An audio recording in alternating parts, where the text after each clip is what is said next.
Class शुरू करते हैं। अब आज का टॉपिक है मनुष्य में पाचन। पोषण चल रहा था। पोषण के अंतर्गत आज है मनुष्य में पाचन। मनुष्य में पाचन क्रिया किस प्रकार होती है?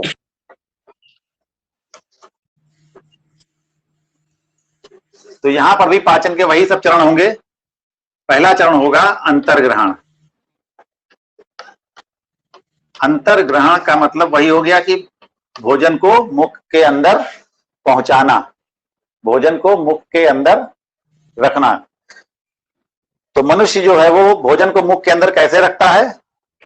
हाथों की सहायता से छोटे छोटे कौर बना करके मुख के अंदर रखता है और फिर उसके बाद क्या करता है?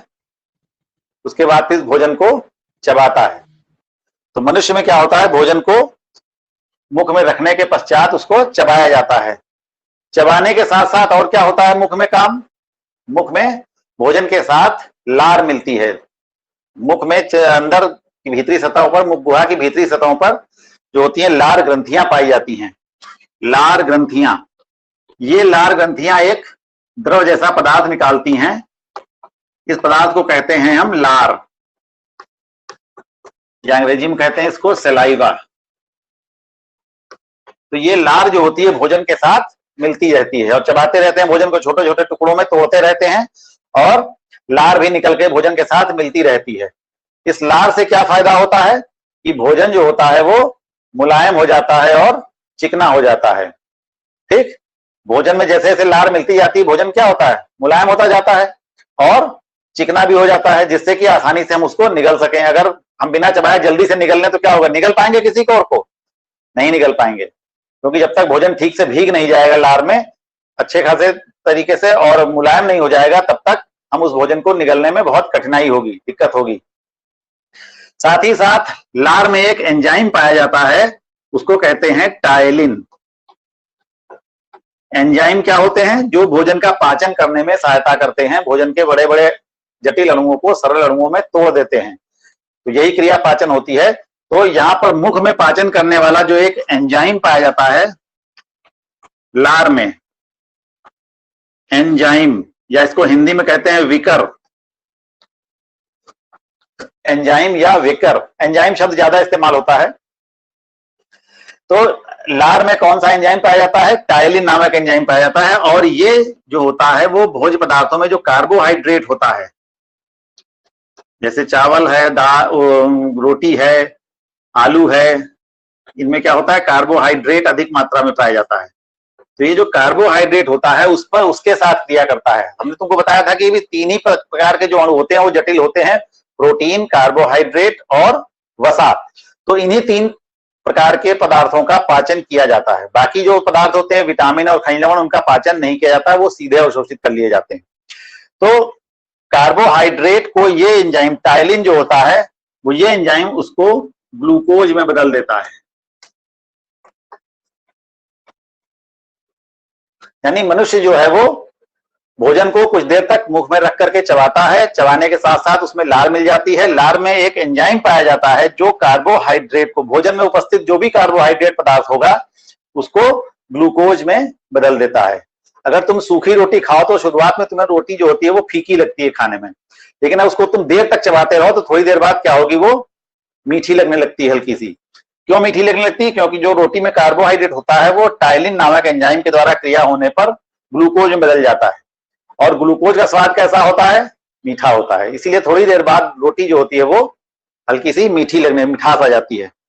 तो इस प्रकार से मुख में ये क्रियाएं होती हैं।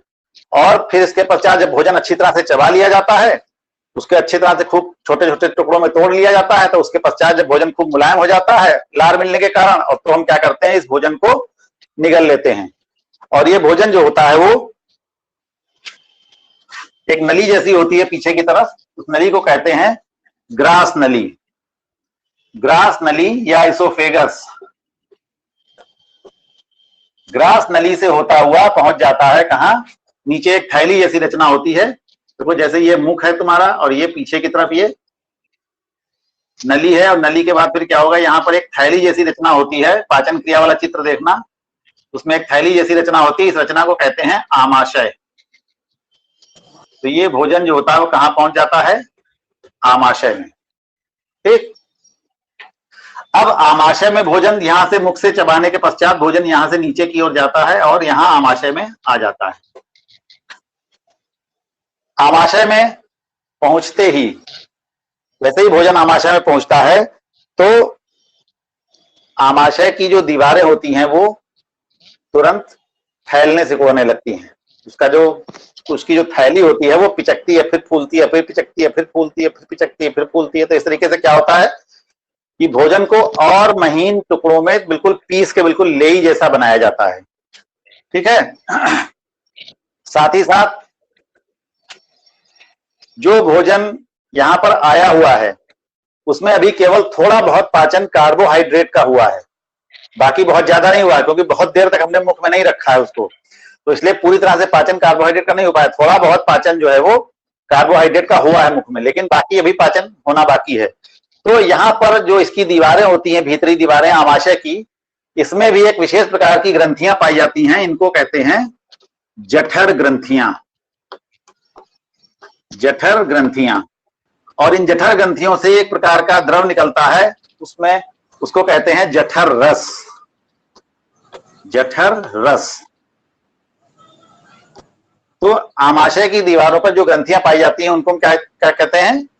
जठर ग्रंथियां। और उनसे जो एक प्रकार का रस निकलता है जो भोजन के पाचन में सहायता करता है, उस रस को हम कहते हैं जठर रस या गैस्ट्रिक जूस।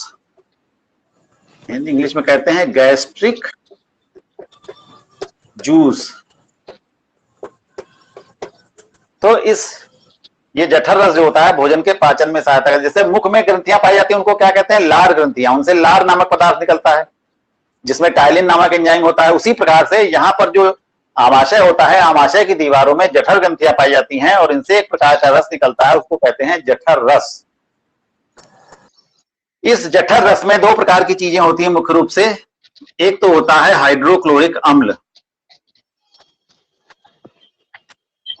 हाइड्रोक्लोरिक अम्ल एसिड होता है, बहुत ही स्ट्रॉन्ग एसिड होता है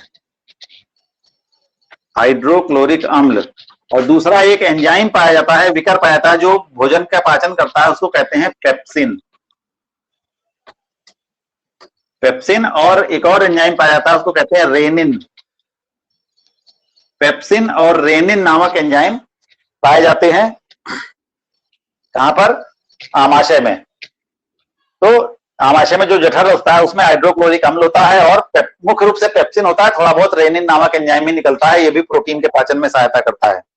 ठीक है। तो ये पेप्सिन जो होता है वो प्रोटीन पर क्रिया करता है और प्रोटीन पर क्रिया करके उसको छोटे अणुओं में तोड़ देता है बहुत, क्योंकि प्रोटीन के अणु जो होते हैं बहुत जटिल होते हैं। तो ये प्रोटीन पर क्रिया करके इसको दो भागों में तोड़ देता है, पेप्टोन और प्रोटियोजेज।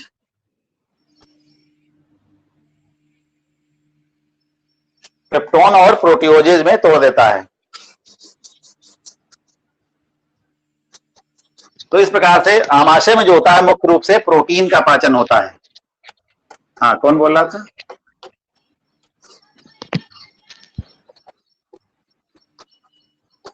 पेप्सिन जो होता है वो प्रोटीन पर क्रिया करता है और उसको बदल देता है पेप्टोन प्लस प्रोटियोजेज।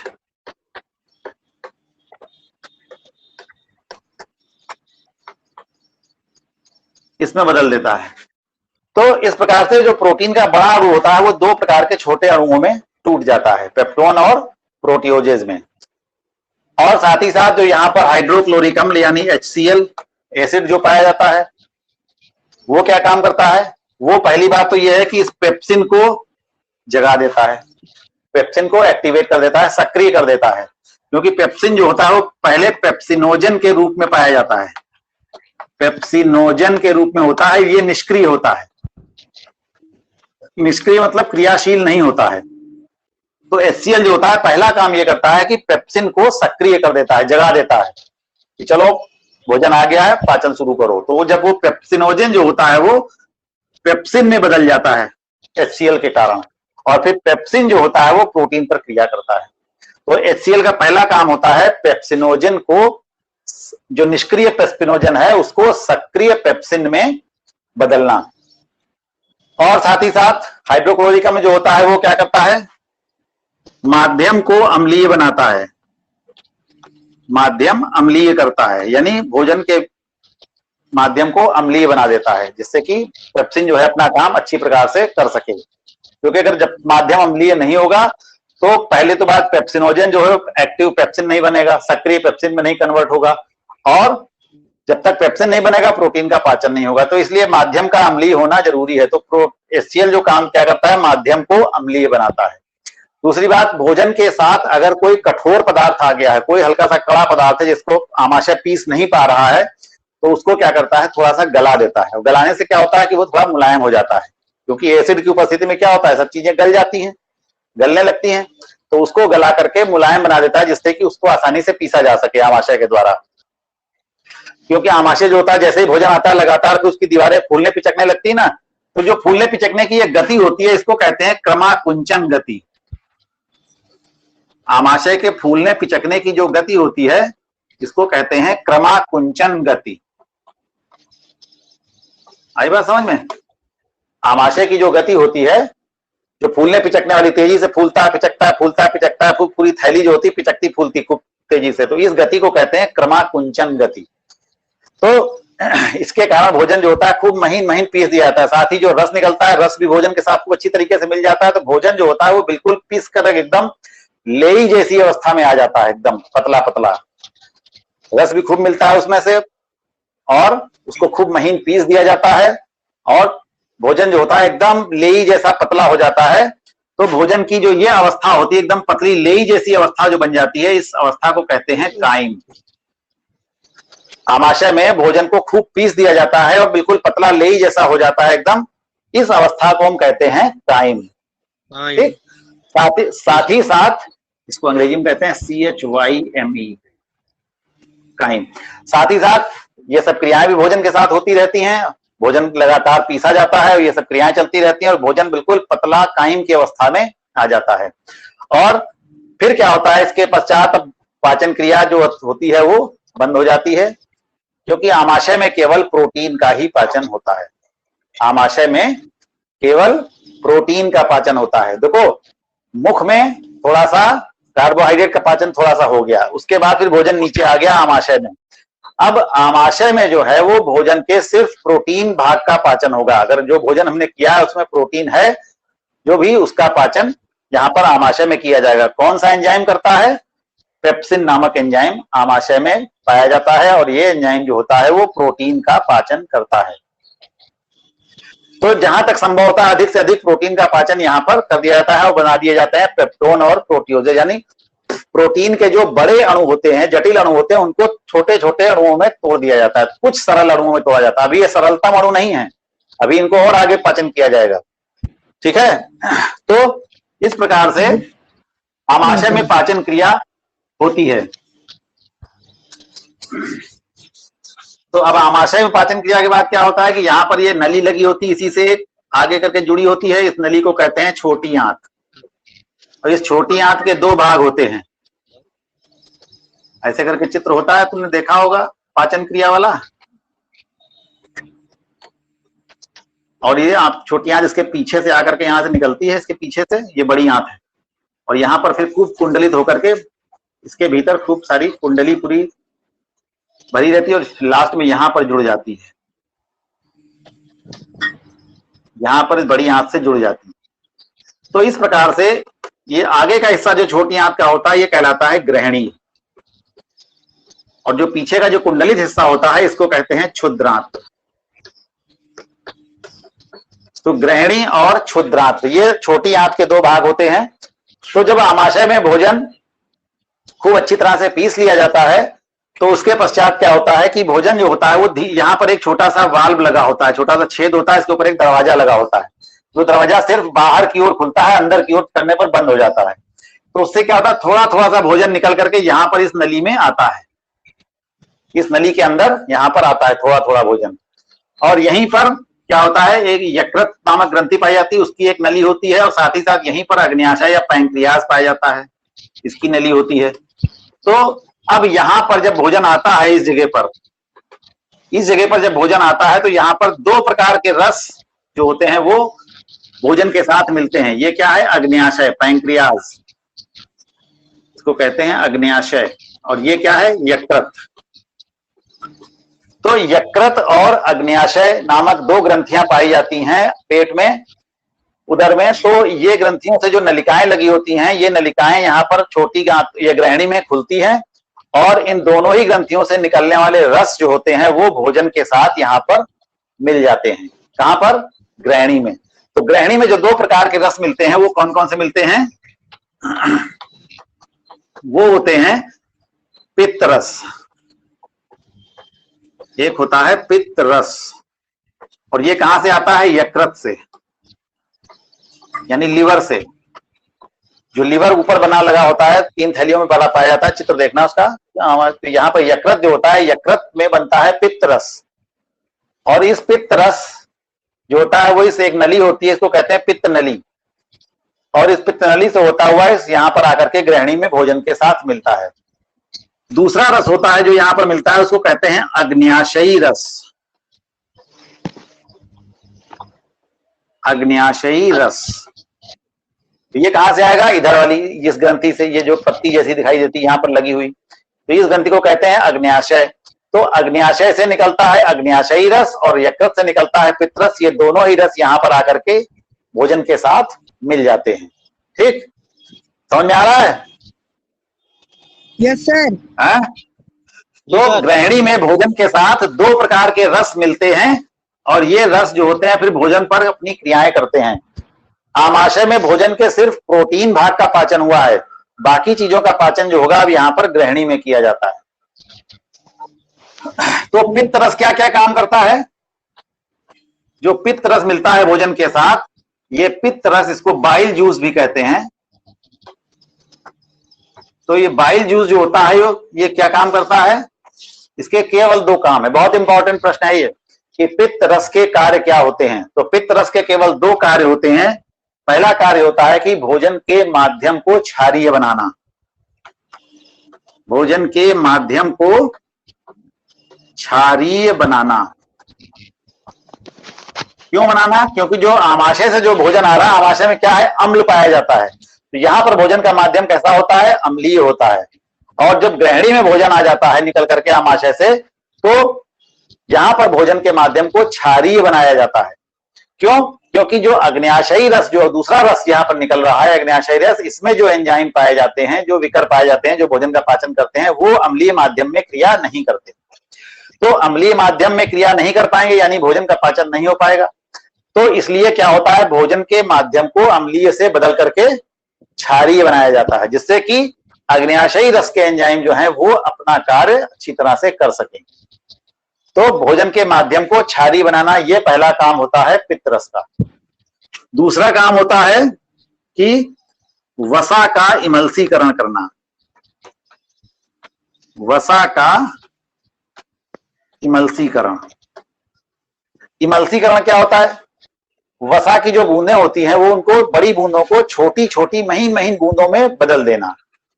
जैसे तुम यूं समझ लो कि तुमने 1 गिलास पानी लिया और उसमें 1 चम्मच तेल डाल दिया, तो क्या होगा, वो तेल गिलास के ऊपरी सतह पर एक बड़ी सी बूंद के रूप में दिखाई देगा तुम्हें पड़ा हुआ। ठीक है, तो अगर इस बड़ी सी बूंद का पाचन करना हो तो बहुत देर लगेगी। तो क्या किया था, अब इस गिलास में तुम क्या करो, चम्मच से खूब अच्छी तरह से फेंट दो इसको, तो क्या होगा, यही बड़ी बूंद जो होगी वो महीन महीन सी बूंदों के रूप में बदल करके पूरे गिलास में फैल जाएगी। तो अब ये क्या बन गया, उस वसा का इमल्सी, उस तेल का इमल्शन बन गया। इस विलयन को कहते हैं इमल्शन, जिसमें बहुत महीन महीन बूंदें पाई जाती हैं, इन बूंदों को कहते हैं इमल्शन। तो ये बूंदें जो होती हैं वो वसा का इमल्सीकरण कर दिए। इस प्रकार से यकृत जो होता है वो वसा का इमल्सीकरण कर देता है, तो इन बूंदों का पाचन करना आसान हो जाता है। ठीक, तो यकृत में जो पित्त रस बनता है उसके 2 कार्य होते हैं, माध्यम को क्षारीय बनाना और वसा का इमल्सीकरण करना। ठीक है, इमल्सीकरण को तुम यूं भी समझ सकते हो कि जब छोटी छोटी बूंदें हो जाती हैं तो उनका पाचन आसानी से हो जाता है। अगर बड़ी बूंद रहती है तो उसका पाचन करने में कठिनाई होती है और समय भी ज्यादा लगता है। दूसरी तरीके से तुम यूं समझ सकते हो कि लकड़ी के एक बड़े टुकड़े को जलाने में ज्यादा टाइम लगेगा, अगर उस लकड़ी को हम पीस करके बुरादा बना दें तो बहुत जल्दी जल जाता है। होता है कि नहीं? Yes sir. अगर लकड़ी का बुरादा हम जलाएं तो बहुत जल्दी जल जाएगा, और उतनी ही ठोस लकड़ी अगर हम जलाएं तो उसको जलाने में देर लगती है। तो उसी प्रकार से यहां पर समझ लो कि जो वसा की बड़ी बूंदें हैं उनका पाचन करने में कठिनाई होती है, तो उस वसा की इन बड़ी बूंदों को हम छोटी बूंदों में बदल देते हैं जिससे कि उनका पाचन आसानी से हो सके। तो यह पित्त रस जो होता है वो दो काम करता है। माध्यम को क्षारीय बनाता है जिससे कि अग्न्याशयी रस अपना काम कर सके, और दूसरा वसा का इमल्सीकरण करता है, अर्थात वसा की बड़ी बूंदों को छोटी बूंदों में बदल देता है। तो इस प्रकार से पित्त रस तो ये काम करता है। अब दूसरा रस होता है इसमें कौन सा? अग्न्याशयी रस। दूसरा रस होता है अग्न्याशयी रस। तो अग्न्याशयी रस क्या होता है, क्या काम करता है कि ये भोजन के बचे हुए भागों का पाचन करता है। तो अग्न्याशयी रस में पाचन करने के लिए एंजाइम होंगे तभी तो पाचन करेगा, क्योंकि भोजन का पाचन करने के लिए जो पदार्थ इस्तेमाल किए जाते हैं उनको हम एंजाइम या विकर कहते हैं। तो इसमें तीन प्रकार के एंजाइम पाए जाते हैं। एक होता है ट्रिप्सिन। ट्रिप्सिन, इसमें जो एंजाइम पाया जाता है उसका नाम होता है ट्रिप्सिन। दूसरा एंजाइम पाया जाता है उसको कहते हैं एमाइलेज। एमाइलेज। तीसरा एंजाइम होता है लाइपेज। तीसरा एंजाइम होता है लाइपेज। तो इसमें तीन प्रकार के एंजाइम पाए जाते हैं। किसमें? अग्न्याशयी रस में। जो अग्न्याशय से निकलता है, अग्न्याशय नामक जो ग्रंथि है उससे निकलने वाले रस को अग्न्याशयी रस कहते हैं। और इस अग्न्याशयी रस में तीन एंजाइम पाए जाते हैं, ट्रिप्सिन, एमाइलेज और लाइपेज। ये सब याद करो बहुत अच्छी तरीके से, ये छोटे छोटे प्रश्नों में पूछे जाते हैं। तो इसमें तीन एंजाइम पाए जाते हैं अग्न्याशयी रस में, ट्रिप्सिन, एमाइलेज और लाइपेज। और ये सभी एंजाइम किस माध्यम में क्रिया करते हैं? क्षारीय माध्यम में। क्षारीय माध्यम कौन बनाता है? पित्त रस। भोजन के जो आमाशय से जो भोजन आता है उसका माध्यम कैसा होता है? अम्लीय होता है। तो उस माध्यम को क्षारीय बनाने का काम पित्त रस करता है, क्योंकि अम्लीय माध्यम में ये एंजाइम क्रिया नहीं करते हैं।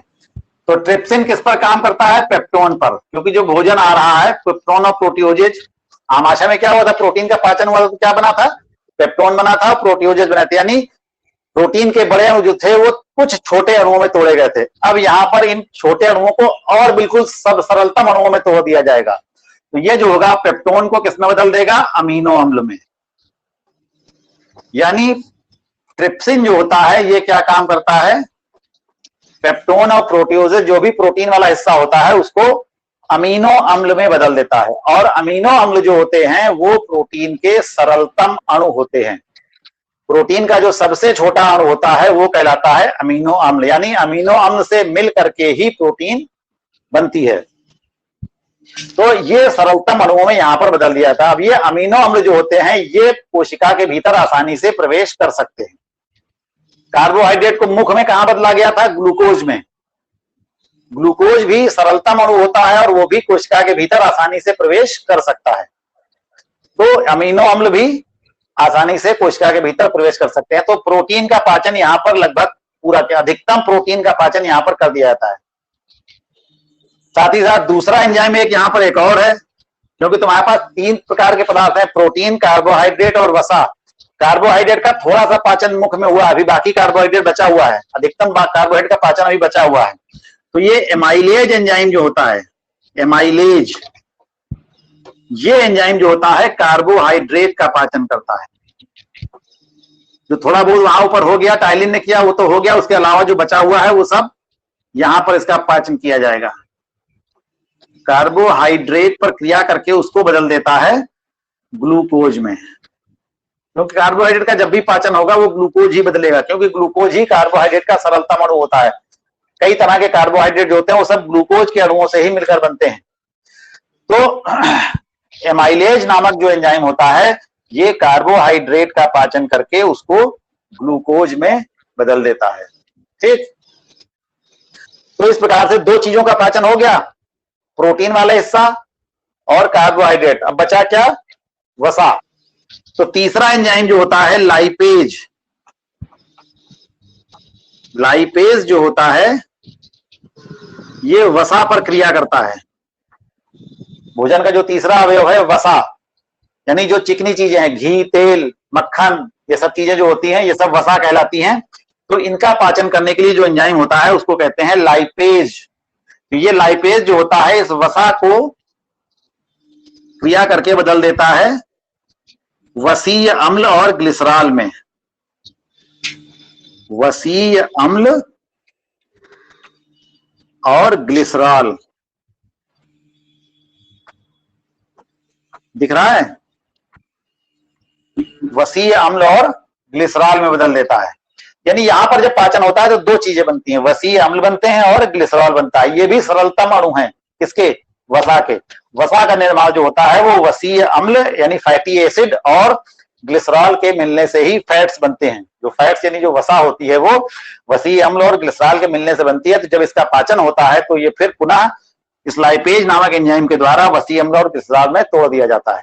तो इस प्रकार से भोजन के सभी पाचन योग्य अवयवों का पाचन यहां पर ग्रहणी में पूरा किया जाता है। थोड़ा सा पाचन कार्बोहाइड्रेट का मुख में किया जाता है। आमाशय में मुख्यतः प्रोटीन का प्रारंभिक पाचन किया जाता है, यानी उसको जटिल अणुओं को कुछ सरल अणुओं में तोड़ा जाता है और उन जो यहाँ पर जो अणु बनते हैं उन अणुओं का पाचन फिर यहाँ पर ग्रहणी में आकर के सरलतम अणुओं में कर दिया जाता है। अब वो होते हैं अमीनो अम्ल। तो अब जब भोजन का पाचन हो गया, प्रोटीन का पाचन हुआ तो बन गया अमीनो अम्ल, कार्बोहाइड्रेट का पाचन हुआ तो बन गया ग्लूकोज और वसा का पाचन हुआ तो बन गया वसीय अम्ल और ग्लिसरॉल। यानी अब जो भोजन पहले प्रोटीन, कार्बोहाइड्रेट और वसा में था अब वो क्या बन गया? अब वो बन गया अमीनो अम्ल, ग्लूकोज, वसीय अम्ल और ग्लिसरॉल। ये सभी सरलतम अणु हैं और इनका पाचन ये कोशिकाओं में आसानी से प्रवेश कर सकते हैं, ये कोशिकाओं द्वारा आसानी से ग्रहण किए जा सकते हैं। इसलिए यहाँ पर अधिकतम पाचन की क्रिया जो होती है वो भोजन के विभिन्न अवयवों की वो यहाँ पर ग्रहणी में समाप्त हो जाती है। इसके पश्चात भोजन फिर आगे बढ़ता है, तो आगे बढ़ने के पश्चात फिर ये क्षुद्रांत्र में आता है। जो इसका अगला हिस्सा होता है इस नली का, इसको कहते हैं क्षुद्रांत्र। ये क्षुद्रांत्र में फिर भोजन का मुख्य रूप से अवशोषण क्रिया होती है। ठीक है, तो आज अभी इतना ही पढ़ाते हैं। इसके आगे अवशोषण क्रिया के बारे में फिर डिटेल में कल पढ़ाएंगे।